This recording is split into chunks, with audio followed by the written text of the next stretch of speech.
So this is the making of the पर्णकुटी in Tapovan. तो सबसे पहले ये बाम्बू के स्प्लिट्स करके क्यूरिंग करके इन्हें बांध के इन्हें ट्रिपल करके दोबारा सूतली से बांधना, बाइंडिंग वायर से बांधना, ये क्वाथ से बांधना। और अभी हम लोग इसको और इसके ऊपर मिट्टी और गोबर का लेप आएगा। और ये जो डोम है ये देखिए, हम दूर से देखेंगे, ये है हमारी तपोवन का ऑलमोस्ट सेंट्रल पार्ट। और ये है हमारा कुटिया इन द प्रोसेस। तो अभी खिड़की यहाँ पे रहेगी, यहाँ पे दरवाज़ा आएगा और बीच में खिड़की। So that's the process. अभी तो ये प्रोसेस में ही है। और ये क्वाथ का इस्तेमाल कर रहे हैं, बाम्बू का, बाइंडिंग वायर, सुतली। और बाद में हम लोग मिट्टी और गोबर का लेप इसके ऊपर करेंगे। तो ये जो हरियाणा आश्रम में हमने जो किया था उसमें हमें तो घर के ही लकड़े थे, बाम्बू थे वहीं के। बाम्बू जो है ये क्रॉप है। एक सेकंड नाही, याला थोडंसं दाबून घ्या, हे जरा जास्ती झालं इथे, हे थोडंसं ओढून घेता येईल का? हां, याला ओके, बस ठीक आहे। हां ठीक आहे, हां ते बांधल्यावरती होईल। सो वहाँ पे तो 10 रुपये का ही खर्चा आता है। नेचुरल बिल्डिंग में मेन लोग पूछते हैं कितना खर्चा आता है, तो 10 रुपये, 0 रुपये से भी आ सकता है और 10 लाख से भी आ सकता है। आपके जगह के ऊपर जो मटेरियल अवेलेबल है वही अगर आप इस्तेमाल करेंगे और ख़ुद अगर काम करेंगे तो खुद लेबर बनेंगे, तो मटेरियल और लेबर के अलावा और कुछ लगता ही नहीं है। तो फिर 0 रुपीस उसका खर्च हो जाता है। और जो जंगल में आदिवासी लोग हैं ना, वो हम लोग जैसे अभी ये क्वाथ लाए ना, या बाइंडिंग वायर्स या सूतली लाए है, तो उसकी जगह में ये आता है, वेल आता है, उसी से वो बांधते हैं। और वो नहीं रहा तो हमें ये देखिए 250 रुपये में ये पूरा क्वाथ आ जाता है। बाम्बू के हमने ये ख़रीदा है तो उसके चार्जेस रहता है। जो मेन दरवाज़ा है ये यहाँ पे रहेगा, नॉर्थ फेसिंग वास्तु के हिसाब से। अभी इसकी बढ़िया बात यह है कि इसमें एनर्जी ज़्यादा होती है। तो पहले हमने वीडियोस बनाए हैं जिसमें हमने ऊर्जा भी देखी हुई है। और दूसरी चीज़, actually energy is everything. Energy के अलावा वैसे देखेंगे तो दूसरा कुछ नहीं, पर वैसे कुछ लोग देखते हैं तो खर्चा देखते हैं, तो खर्चा भी इसका कम होता है। और वैसे हम वास्तु के हिसाब से भी करते हैं। तो ये सेंट्रल जो है ये नॉर्थ फेसिंग एंट्री रहेगी। यहाँ पे स्लीपिंग एरिया थोड़ा इस तरीके से लंबा किया है, जो हमारे ब्रह्मांड का आकार होता है। और साइड में 2 खिड़की आ जाएंगे। वो लोकल जुगाड़ जैसे होगा वो हम लोग वैसे बाद में करेंगे जिस तरीके से होगा। तो natural building is all about what is available on the site naturally. तो यहाँ पे नीचे अगर आपने देखे होंगे तो ये जो पत्थर भी जो है ये यहीं पे जो अवेलेबल थे वो हमने ले लिए हैं। तो प्लिंथ इसमें करना होता है। और जब भी कोई बिल्डिंग अगर बांधनी है तो इसमें हमने प्रिकॉशंस क्या करना है, तो हमें प्रोटेक्शन और सिक्योरिटी चाहिए। ऊपर से जो बरसात आती है उससे प्रोटेक्शन चाहिए, फर्स्ट थिंग। सेकंड थिंग, नीचे से जो पानी जमता है बरसात में, तो वो पानी सीपेज या कैपिलरी एक्शन से ऊपर नहीं आना चाहिए, तो उससे हमें प्रोटेक्शन चाहिए। और उसके लिए अगर जब हम लोग बड़े बांधते हैं स्ट्रक्चर्स तो उसमें हम लोग रब्बल मेसनरी लेते हैं और वहाँ पे फ्रेंच ड्रेन करते हैं। तो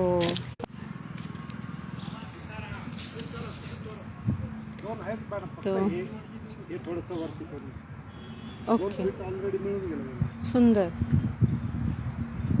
तो पानी का ड्रेनेज का हमने प्रिकॉशन लेना होता है।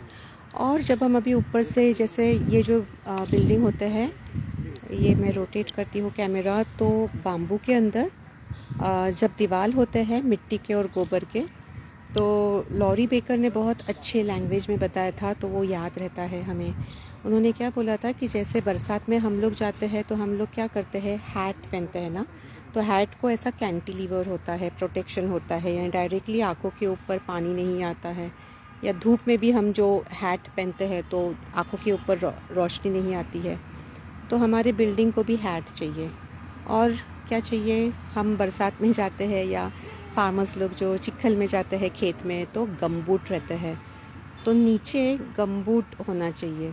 इससे क्या होता है, तो जब हम लोग मिट्टी अभी लगाएंगे इसके ऊपर, मिट्टी, गोबर, बहुत सारे मटेरियल्स होते हैं जिससे हम लोग बांध सकते हैं। तो इसके ऊपर जब हम डालेंगे, एक और लेप करेंगे मिट्टी का, तो यहाँ पे अगर बरसात गिरेगी और वो गिर के अगर इसके ऊपर जाएगी ना, तो ये मिट्टी है वो धीरे धीरे निकलते रहेगी।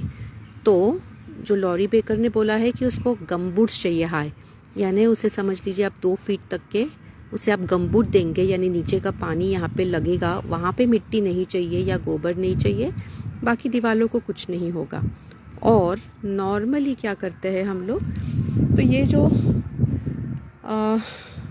ऊपर का जो रूफ़ रहेगा, इसे हम लोग एक शेड करेंगे। इसमें एक और चीज़ बहुत इंटरेस्टिंगली हम लोग कर सकते हैं।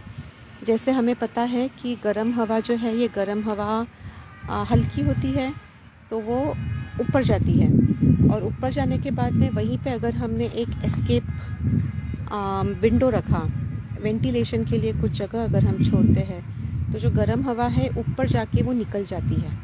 ठंडी हवा जो है वो हैवी होती है, तो वो नीचे होती है ठंडी हवा। तो देखिए ये हम लोग प्रिंसिपल कैसे अप्लाई करेंगे।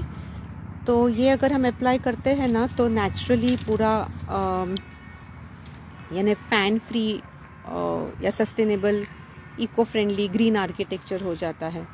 हमने जो पहले के भी जो घर बांधे थे, तो वहाँ पे आप जाएंगे गिर में जो है, उसमें गर्मियों में भी आप जाएंगे तो वहाँ पे गर्मी नहीं होती है घर के अंदर, पूरा नेचुरल है, उसमें सीमेंट बिल्कुल भी नहीं इस्तेमाल किया है।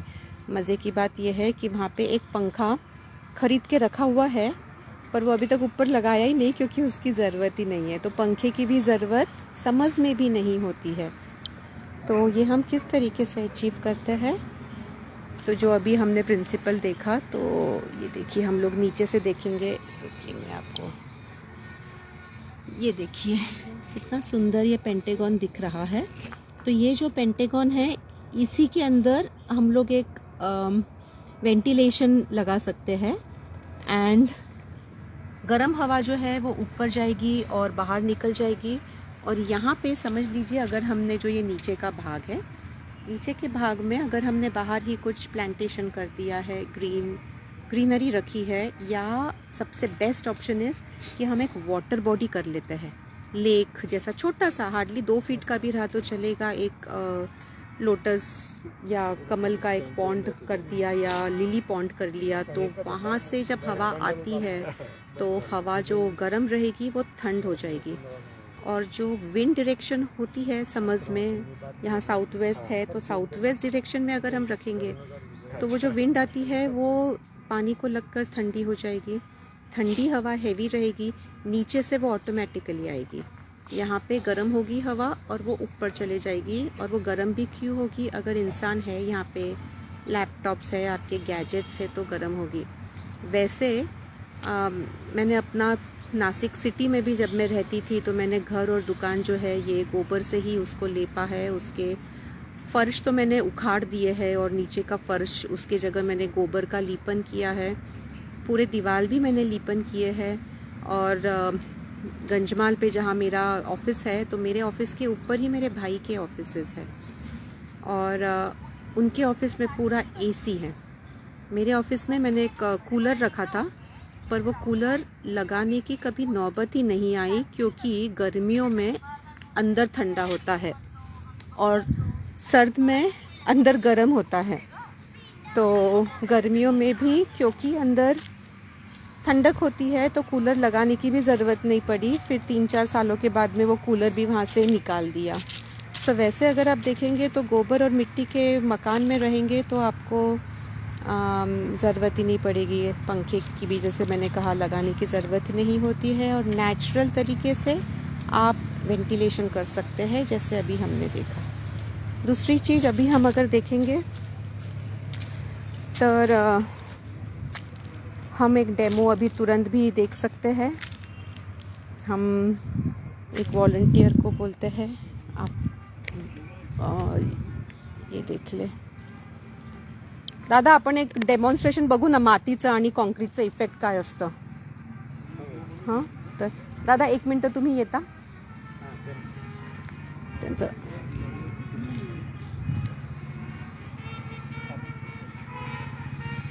हे पकडणार, नुसतं पकडा ना. बाकी बरोबर करायचं नाही, हे दिसतंय. हां, म्हणजे मी दिसेल. ठीक आहे, ओके. दादा या ना, एक एक्सपेरिमेंट करू आपण. यांना तो आपला एक तपोवन सेफ तपोवनचा ग्रुप आहे. हा, चप्पल काढून घ्या, इथे उभे राहा. आपण तुमची ऊर्जा बघणार आहे, मातीवर किती आहे आणि सिमेंटवर किती असते. एक काम करू का मी तिकडं म्हणजे इथे येऊन जा दादा. म्हणजे सूर्याच्या ह्याच्यात. अच्छा, मला माहितीये काय करणार आहे. लोकांना वाटतं सेटिंग झाली आपली म्हणून मी विचारलं. बरं, आता उजवा हात असा ठेवायचा, ताकद लावायची आहे. तुम्ही असाच ठेवायचा. मी खाली करण्याचा प्रयत्न करणार, तुम्ही नका होऊ देऊ खाली. रेडी? ताकद लावा. नाही, ठीक आहे, करा. रेडी? मी 2 हात लावते, तुमची ताकद जास्ती आहे. मी 2 हात लावते. रेडी? 2 हातनी पण नाही होते मला. बरं, सिमेंट वरती उभे राहा, बघूया. आपल्याकडे सिमेंट ब्लॉक्स आहे, परफोरेटेड सिमेंट, सिपोरेक्स म्हणजे एरेटेड असतात ते. त्यांच्या ऊर्जेवरती काय परिणाम होतो आहे हे आपण परत बघूया. तुम्ही कम्फर्टेबल आहात ना? बॅलन्स तर आहे ना? परत तेच करा. हां, रेडी?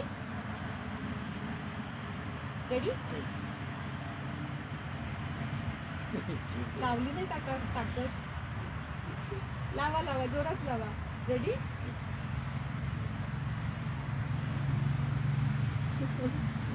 परत जाणवलं का?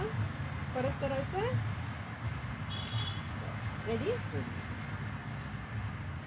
तरी मी आता एका हाताने केलं, तिथे 2 हातांनी केलं होतं, जे झालं नव्हतं. सिमेंटचं हे. सो हे सिमेंटचं प्रभाव होतं. Thank you.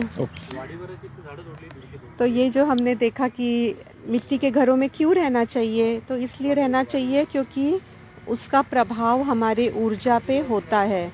सब कुछ 3 ही चीज़ों में हम बांट सकते हैं, यंत्र, मंत्र, तंत्र.